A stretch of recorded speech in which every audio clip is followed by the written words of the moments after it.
Ang kwentong ito ay hango sa totoong buhay. Karanasan ito ni Badul. Taong 1956. Walang eksaktong lugar.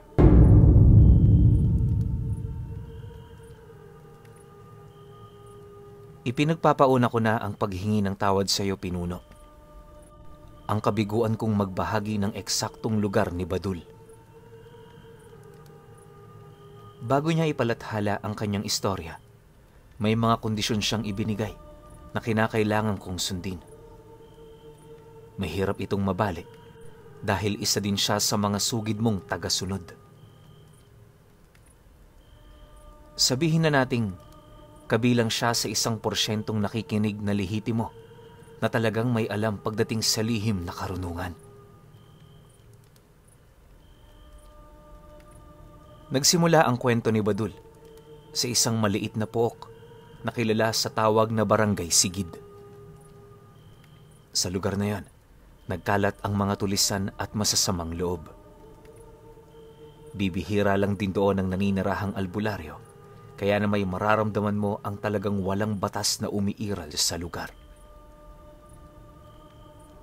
Ang mga alita ng bawat panig, araw-araw nagaganap at hindi na yun mahalaga kung nasa iisang kapangyarihan lang sila. Lahat naman kasi ng naninirahan sa Sigid, nagtatanga ng lihim na karunungan ng kaliwa. Ang madalas doong mag-away ay yung mga mangkukulam at mga manlalason na kadalasang pinaglalaroan ang pinakamahinang miyembro ng kanilang angkan. Basta, yung nagaganap doon, paunahan na lang. Kahit wala kang kasalanan kapag natipuhan ka, mas mainam na ihanda mo na ang iyong sarili. Kahit ganoon ang mga nangyayari sa lugar, pinili pa rin ni Badul na manirahan doon. Upang makaiwas sa anumang gulo, nagdesisyon siyang manirahan sa may dulong bahagi ng baryo. Bilang lang doon ang kanyang mga kapitbahay na kung hindi siya nagkakamali, nahahanay sa pamilya ng mga aswang. Bagaman isa siyang pangkaraniwang tao, alam ni Badul na kinakatakutan siya ng mga ito. Ilang beses na niyang napatunayan ang kanyang sarili at lahat ng kumalaban sa kanya, walang awa niyang pinapatay. Di naman siya nandadamay ng iba. Pero sa oras na mahawakan niya ang gumagambala sa kanyang katahimikan, paniguradong magdudusayo ng malubha bago tumawid sa kabilang buhay. Hindi man sa pagmamayabang pero minsan nang nakapatay si Badul ng aswang gamit lamang ang kawayan. Mula bibig hanggang tumbong, parang baboy niya itong tinuhog sa harapan mismo ng angkan nito. Dahil sa ginawa niyang yon, maraming nilalang ang nasindak sa kanya. Alam ng mga itong wala siyang lihim na karunungang dinadala, pero sa oras na magalit siya, nag-iiba ang simoy ng hangin. Yung tipong may kung anong demonyong sumasapi sa katawan niya, dahilan para mangibabawa niya ang mga nilalang na yon sa kahit na anong aspeto ng pakikipaglaban. Ang ganun niyang abilidad ang nagbigay daan para kilalanin siya ng mga ito bilang kasapi ng kanilang lahi.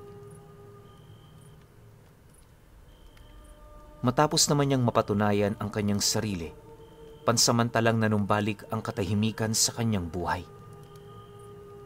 Dahil sa lumaking simpleng tao itong si Badul, tuwing umaga madalas siyang makikitang naglalako ng mga gulay.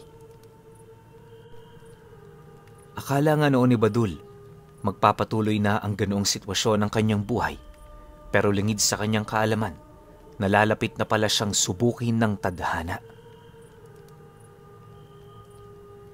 Sa abot ng kanyang pagkakatanda, Biyernes noon ng hapon, nang may naganap na kaguluhan sa sentro ng baryo. Lahat ng mga mambabarang galit na sumugod dito na parabang may kalaban silang gustong-gusto nilang pagtulungan. Nang mapansin naman niya ang ginawa nito, pasimple naman siyang sumunod para sana'y makiusyoso. Sa isip-isip niya na kung pangkaraniwang tao lang ang naligaw, hindi na siya makikialam pa. Naiintindihan naman niya kasi ang panig ng mga aswang na talaga namang likas na para sa mga ito ang kumain ng laman. Makalipas pa ang ilang minutong paglalakad, narating na nga nila ang sentro ng baryo. Napakarami ng tao sa lugar na yon at bawat isa sa mga ito paulit-ulit na nagsisigawan na parang may sinisindak yung nilalang.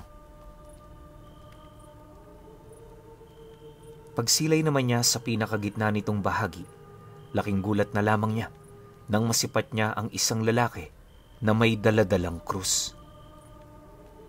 Hindi niya mawari pero sa estado nito parang nahahana yon sa puwersa ng simbahan. Sa pagpapatuloy naman ng kanyang pagmamasid, halos naging palaisipan para sa kanya kung ano ang ginagawa nito sa lugar nila. Kung iisipin kasi, wala namang simbahan sa kanilang lugar, kaya wala yung rason para pumunta doon. Maya-maya pa, nang masipat niya ang isang grupo ng mga aswang na dahan-dahan ang naglalakad patungo sa kinaroroonan ng lalaki, agad naman niyang pinatabi ang mga nilalang na naroon sa kanyang unahan. Nagdesisyon na rin siyang tawagin ng mga ito na siyang naging sanhi upang bahagya yung maantala sa kanilang paglapit. Dahil dito, agad namang napasilay ang pinuno ng pangkat habang nagwiwika sa kanya ng, "Ano na naman ang gusto mong mangyari, Badul? Pagkain namin to. Ba't ka nangingialam? Akala ko ba nauunawaan mong dahilan namin kung bakit namin to ginagawa?" Matapos naman itong makapagsalita, tahimik lang naman siya doong lumapit at nung magkaharap na sila, seryoso naman siyang sumagot dito ng, "Hindi ako sa nangingialam. Sadyang nataon lang din na hindi ordinaryong taong gusto niyong paslangin. Tingnan niyo, wala ba kayong napapansing espesyal sa kanya? Kung hindi ako nagkakamali, alagad ito ng simbahan. Huwag kayong mag-alala. Kapag nakausap ko na siya at nalaman ko na ang dahilan niya, hindi ako mag-aalangang ibalik siya sa inyo. Sa ngayon, ang kailangan mong gawin, hintayin ang senyas ko. Maliwanag ba?" Nang marinig naman ito ang kanyang sinabi, imbis na sumang-ayon sa kanya, naglakas loob naman yung sunggaban siya. Dahil sa ginawa nito, hindi naman niya maiwasang makipagbuno. Sa kanilang paglalaban, panay naman ang ginagawang pagngisi ng nilalang dahil sa mga pinsala niyang natamo mula sa pakikipaglaban dito. Yung bisig noon ni Badul, halos lumaylay na talaga dahil sa ginawa niyang pagsalag sa matatalas nitong mga kuko. Gayunpaman, sa kabila ng pinsalang yon, hindi naman siya gaanong natinag sa kadahilan ng alam niya sa kanyang sarili na kaya niya yung paghilumin sa lalong madaling panahon. Maya-maya pa, pag-atras naman nila ng bahagya, dahan-dahan naman niyang nilawayan ang kanyang sugat, sabay wika sa kanyang katunggalinang, "Mukhang hindi mo nakikilala kung sino ang iyong kaharap, ah. Nakakalimutan mo na ba? Lahat ng abilidad nyo, kaya kong gayahin. Sa huling pagkakataon, tatanungin kita. Nais mo bang hanggang dito na lang ang buhay mo? Mamili ka. Aatras ka ngayon o papaslangin kita sa harap ng mga kasama mo?" Nang marinig naman ng nilalang ang kanyang sinabi, bigla naman yung kumalma na para bang tuluyan na nga yung nasindak sa mga katagang narinig nito. Pagkaraan pa ng ilang minuto, unti-unti na nga yung nagpalit anyo, indikasyon ng pagpapasakop nito sa kanyang kapangyarihan. Bago din tuluyang umatras ang nilalang, mariin naman siya nitong pinaalalahanan na hindi habang buhay nasa kanya ang trono. Darating at darating ang panahong babagsak siya at sa puntong yon, marami ang maghihigante sa kanya. Sa kanilang paglalakad, naibahagi nito ang iilan sa kanyang dahilan kung bakit yon napadpad sa lugar. Inamin din itong isa nga siyang pare na ilang taon pa lang naoordinahan. Pagtatapat pa nito sa kanya, na isa yon sa kanyang mga pagsubok upang mas lalong mapatibay ang kanyang pananampalataya sa Ama. Dahil sa sinabi nito, napatawa lang naman itong si Badul habang sumasagot dito ng, "Maling lugar ang napuntahan mo. Dito sa amin, matagal na panahon nang hindi umiiral ang Diyos. Yung mga tao nakita mo kanina, kung hindi sila nahahanay sa pamilya ng mga mangkukulam, mga manlalason sila. Mas masakit pa kung aswang. Alam mo, maswerte ka pa rin dahil hindi ka namatay bago pa man ako makarating. Pero konting paalala, hindi kita niligtas dahil sa kabutihan ng loob ko. May mga bagay lang kasi akong itatanong sa mga taong katulad mo." Nang marinig naman yon ng lalaki, tumangulang naman yon habang nananatiling walang imik. Sa pagpapatuloy naman ng kanilang pag-uusap, harap-harapang inamin ni Badul ang pagkakaroon niya ng diablo sa katawan. Gayunpaman, wala siyang balak na alisin ito, gawa ng ang nilalang na yan ang pangunahing kinakatakutan ng mga nilalang na naninirahan sa lugar nila. Pagtatapat pa ni Badul na, kapag nasagot na nito ang kanyang mga katanungan, maaari niya na yung isoli sa pangkat ng aswang na kanyang nakaharap. Pagkarinig naman ng lalaki sa kanyang sinabi, hindi naman yun tumutol sa nais niyang mangyari.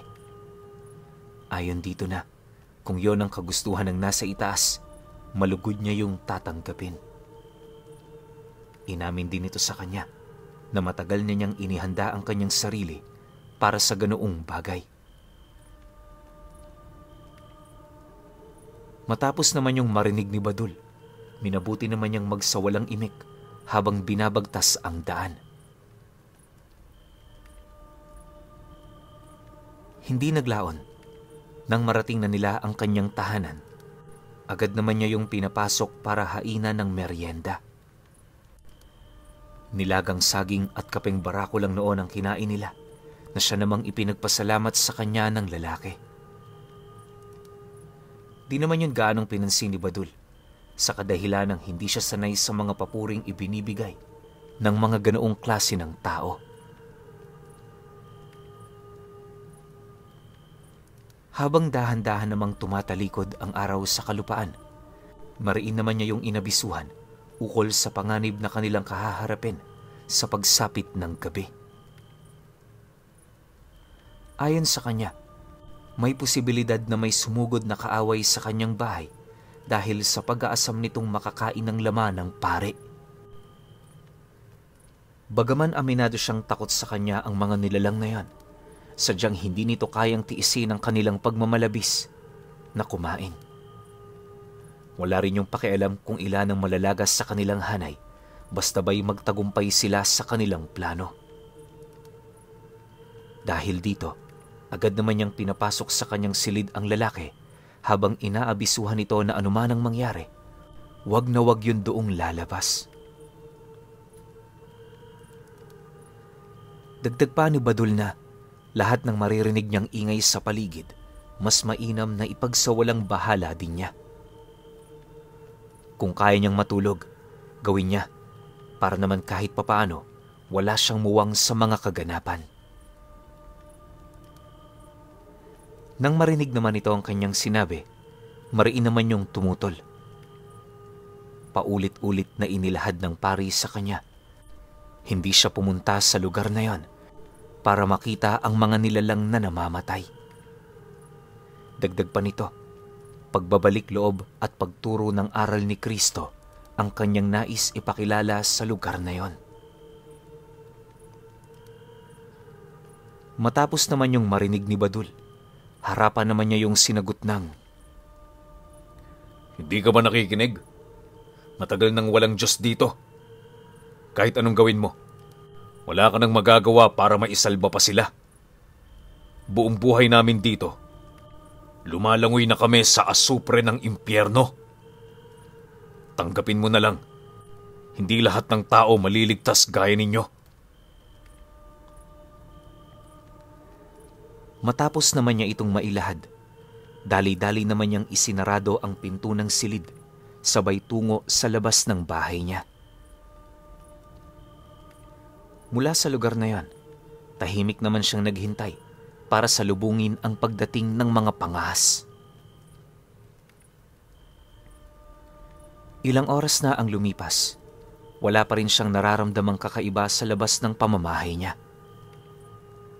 Papasapit na noon ang hating gabi pero pansin niyang wala pa rin naglalakas loob na magparamdam.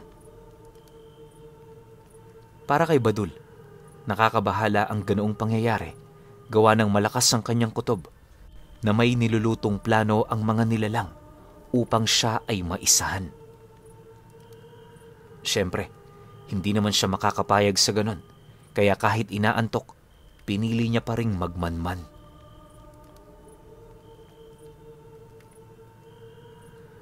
Sa pagsapit ng 11:00 ng gabi, habang papikit-pikit na ang kanyang mga mata, may nasipat siyang isang dambuhalang aso na bigla na lamang dumaan sa gilid ng bahay niya. Napakabilis ng pagtakbo ng nilalang na yan, pero hindi ito nagawang maunahan ang talas ng kanyang paningin. Matapos naman yung masilayan ni Badul, dahan-dahan naman siyang napatayo habang pilit na tinatawag ang mga nilalang na yon. Mariin din niyang inabisuhan ng mga ito. Dadaan muna yon sa kanyang bangkay bago nito makuha ang taong nasa loob ng kanyang bahay. Dagdag pa niya na, anuman ang nasa loob ng pamamahay niya, ituturing niya yung kanya. Hindi siya basta-bastang makakapayag na may kukuha na lang bigla ng kanyang pagmamay-ari. Matapos naman yung marinig ng mga nilalang, paisa-isa naman yung nagsiuslian sa matataas na talahib. Pagsilay naman niya sa mga ito, agad naman niyang napansin ang lahi nitong kinabibilangan. Kung hindi siya nagkakamali, isa ang lahing yun sa pinakamalakas na lahi na naninirahan sa kanilang baryo. Alam niya ring may gabunan ng mga ito na siya namang pinaghuhugutan ng lakas ng mga nilalang na yon. Pagsilay naman doon ni Badul, agad naman niya yung tinanong kung bakit hindi niya nakikita ang pinuno ng mga ito. Dagdag pa niya na kung gusto nilang manalo, mas mainam na dalhin nila ang pinakamalakas sa kanilang lahi. Inilahad niya rin sa mga ito na sa oras na pumasok yon sa kanyang lupain, wala na siyang magagawa kundi yon ay paslangin. Dagdag pa niya na kailan may hindi siya manghihinayang sa dami ng kanyang mapapaslang. Pagkarinig naman ng mga ito sa kanyang sinabi, dali-dali naman yung lumapit sa bakuran ng kanyang tahanan kung saan doon niya nakita yung matandang palagi niyang nakakausap sa baryo. Inilahad ng matandang yun sa kanya na sa pagkakataong yun, isang bagay lang ang pwede niyang gawin at yun ay walang iba kundi ibigay ang pari sa kanila. Mariin din itong ipinagtapat sa kanya na kung hindi siya sasang-ayon, marahil ayun na ang magiging umpisa ng digmaan sa pagitan nila.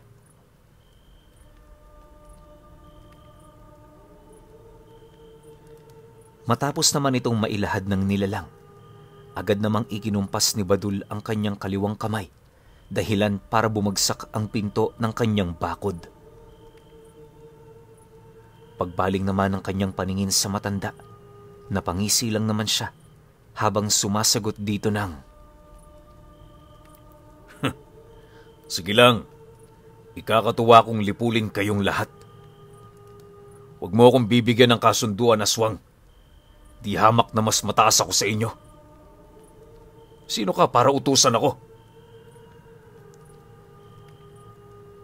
Kasabay ng kanyang pagwika ay ang pagluha naman niya ng dugo. Unti-unti na ring umagos sa kanyang katawan ang napakakapal na anino na sa malayo ay aakalain mong isa yung uri ng abo. Nagsimula na ring bumalot sa kanya ang anino ng isang demonyo, kalakip ang nagniningas nitong bunganga at sungay.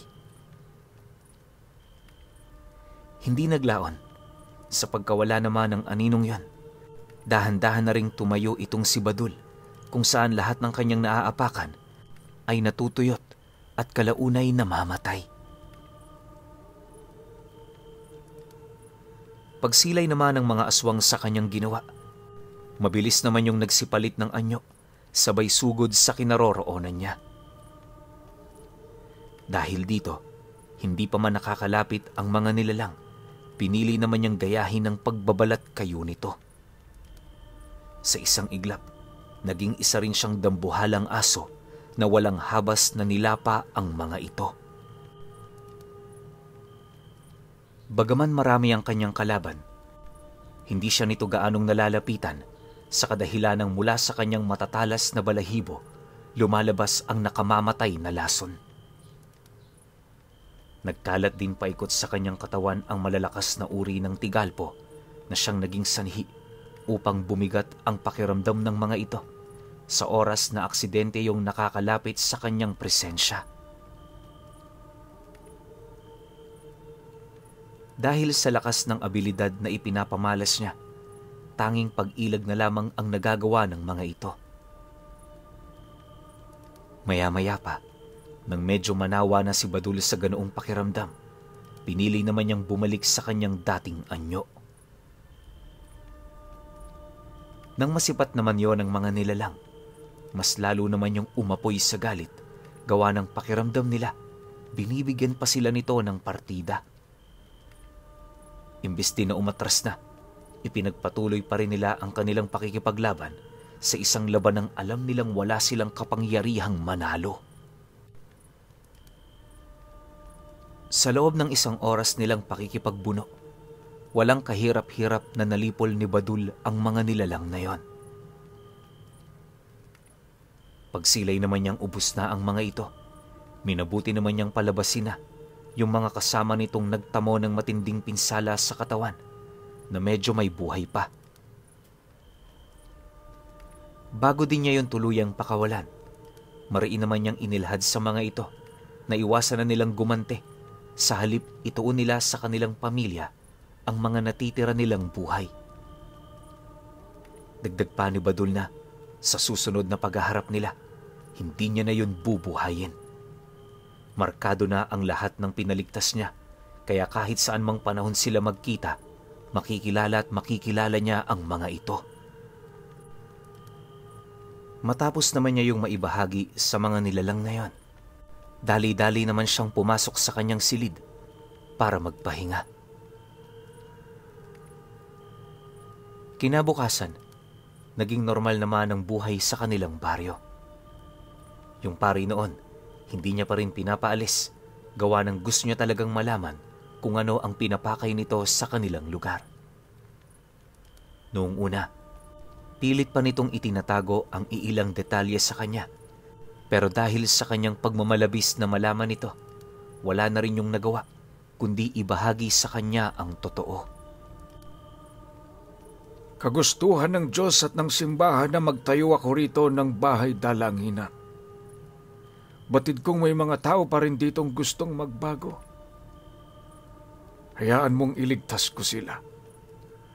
Hanggat tayo'y nabubuhay, meron tayong pag-asa. Ikaw manoy Badul, hindi pa naman huli sa iyo ang lahat. Kayang-kaya nating alisin ang sumpang yan kung ako'y iyong pahihintulutan. Pagtatapat ng pare. Nang marinig naman niya ang sinabi nito, tumawa lang naman siya habang sumasagot dito ng,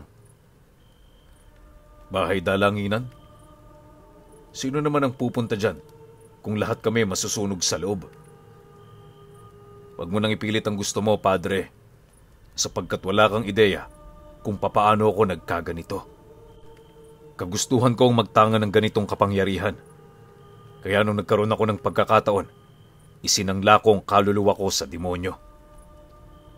Sabihin mo nang hangal ako, pero may sarili akong dahilan para gawin ito.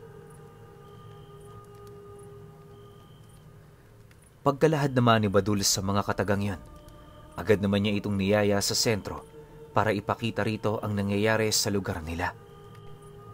Ang gusto niya kasing ipakita sa pare ay yung kawalan ng pag-asa ng kanyang mga kakilala at kasama sa baryo.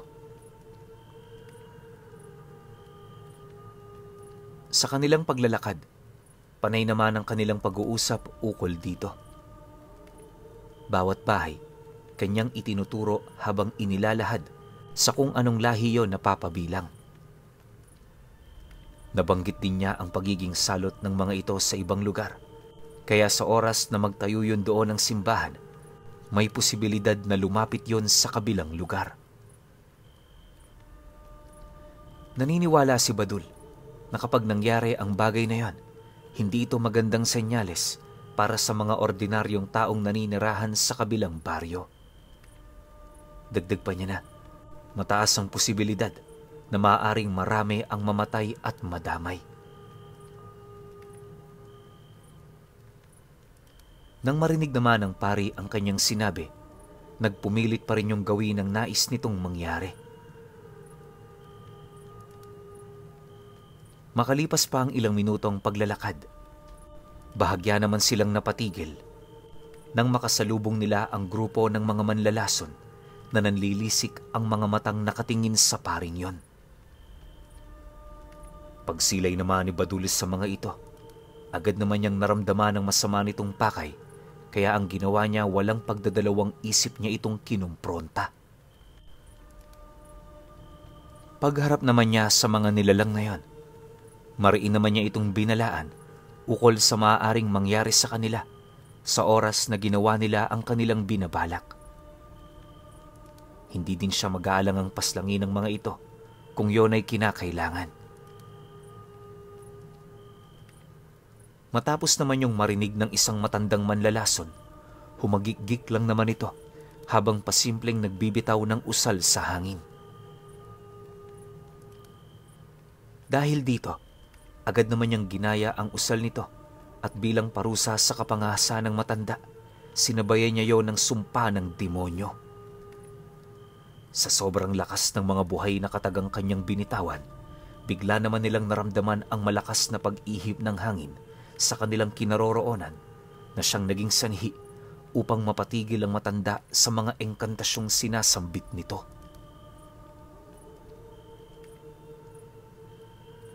Bago pa man yun makapagsalita, may kung anong bumara sa lalamunan nito, dahilan para bumagsak yon sa lupa. Pagkahandusay naman ng katawan nito, agad naman yung nawalan ng buhay na siyang naging sanhi upang kalad ka rin yun papalayo ng mga kasama nito. Matapos ang pangyayaring yon, ipinagpatuloy nila ang paglalakad hanggang sa makarating na sila sa sentro. Sa loob ng ilang araw na pakikisama niya sa pare, nabago ang pananaw ni Badul sa buhay. Naunawaan niyang marami ang maililigtas nitong kaluluwa, kaya bilang taong rasunable at may sariling paninindigan, nagpasya siyang yon ay suportahan. Alam niyang marami ang magagalit sa kanyang gagawin, pero hindi niya na yon pinagtuunan pa ng pansin.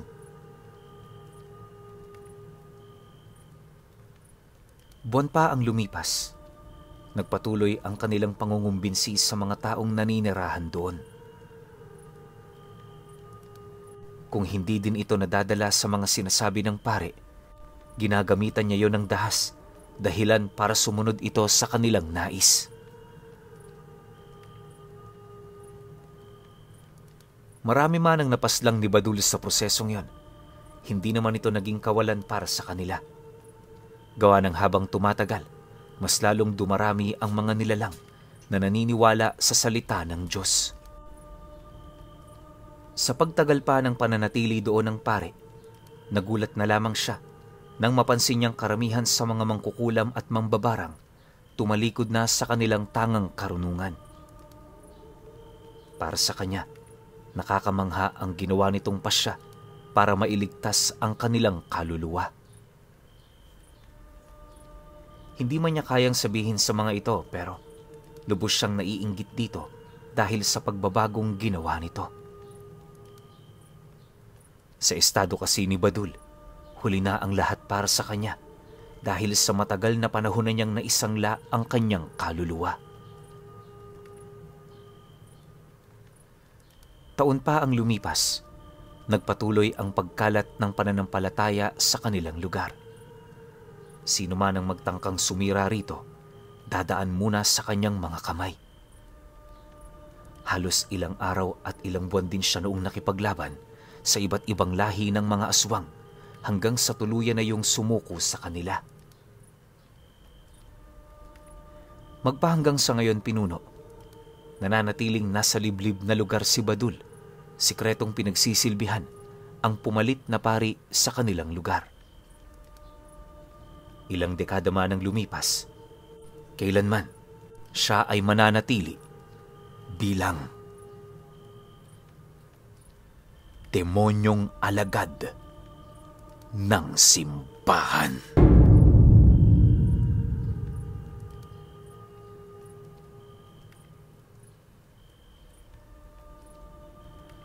Okay. Opinyon ko sa kwento. Grabe, ang ganda ng kwento na to, no? Isipin ninyo, yung isang tao, o tawagin na lang natin ibang klaseng nilalang, na inookupa ng isang demonyo yung kaluluwa, nagawang tulungan yung alagad ng Diyos. Mangyari man to, siguro 0.0000001, ganun siya ka-imposibleng mangyari. Pero dito sa kwento natin, nangyari siya. Hindi ko alam kung itinadhana ba to ng Diyos para dun sa pari na yon, o itinadhana ito ng Diyos para ipakita sa demonyo na kahit ano pang gawin mo sa tao na yan, makokontrol ko yan, lalo na kung meron pa rin itong natitira sa puso niya na konting paniniwala sa Panginoon. Kasi kahit balibalik na rin natin yung kwento, alam nating lahat, oo, demonyo na ay nagkokontrol sa kaluluwa ni Badul, which is kaya rin naman niyang kontrolin. Pero yung kaloob-looban nito, naniniwala siyang may Diyos. 'Di ba? Kasi kaya lang naman niya gusto magkaroon ng ganung abilidad para makipagsabayan sa mga kapitbahay niya. Pero kung may choice siya or nakapag-aral siya ng lihim na karunungan siguro, hindi niya gagawin 'yon para makipagsabayan. Pero wala lang talagang choice si Badul nung mga panahong kailangan niyang gawin 'to. Kaya para sa akin, yun lang talaga 'yon. Nasa puso pa rin ni Badul na merong Diyos, pero kinokontrol na siya ng demonyo. Yun lang yung pinakasimpleng paliwanag na pwede kong ibigay sa inyo. Pero syempre, kayo pa rin. Kung may opinyon kayo sa kwentong ito, comment nyo lang sa baba. Yun lang. Hanggang sa susunod na kwento. Salamat.